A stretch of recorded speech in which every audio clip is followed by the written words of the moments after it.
Question for you. This sounds insane for me even to ask this, but do you think the American media really doesn't even want a peace deal because they've seen they've been so critical of you every step of the way as you lead the charge for peace?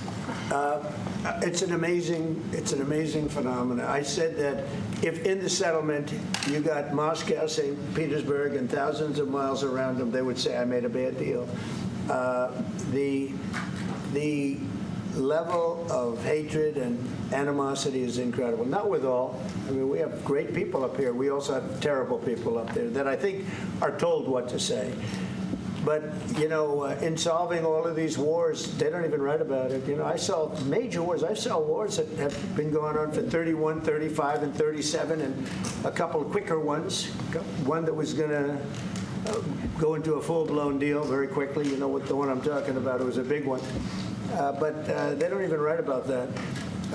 No matter what I do, no matter what, and you know, this is not anything to do with you. It's probably to your advantage in a certain way. But no matter what I do, no matter what deal I make, from my standpoint, you'll come out good. Maybe President Putin will come out good. But they'll say, Trump was absolutely horrible. It's just that, and I've lived with that for a long time. I've lived with it since just before the first election. I used to get great publicity. Now I get the worst publicity anyone's ever gotten in office, but I won in a landslide, so that people understand. They're the only ones that count, ultimately. But I've also had great reporters. I've had journalists that are very good. But it's very sad when you do the right thing. As an example, they said, because of the fact that Vladimir Putin came to American soil, this was a tremendous defeat for Donald Trump. No, it was really wonderful that he did it. It was a hard thing for him to do, to be honest with you.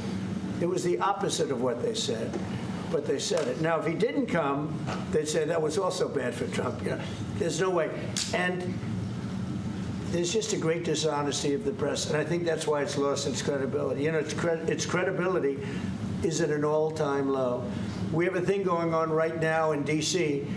We went from the most unsafe place anywhere to a place that now friends are calling me up, Democrats are calling me up, and they're saying, sir, I want to thank you. My wife and I went out to dinner last night for the first time in 4 years, and Washington, D.C. is safe, and you did that in 4 days. I'll tell you, it's safe. I had another friend of mine. He has a son who's a great golfer. He's on tour, and he came in fourth yesterday in the big tournament where Scotty Scheffler made the great shot. And he said his son is going to dinner in Washington, D.C. tonight. I said, would you have allowed that to happen a year ago? He said, no way, no way. He said, what you've done is incredible. And I think the people realize it. But the press says, he's a dictator, he's trying to take over.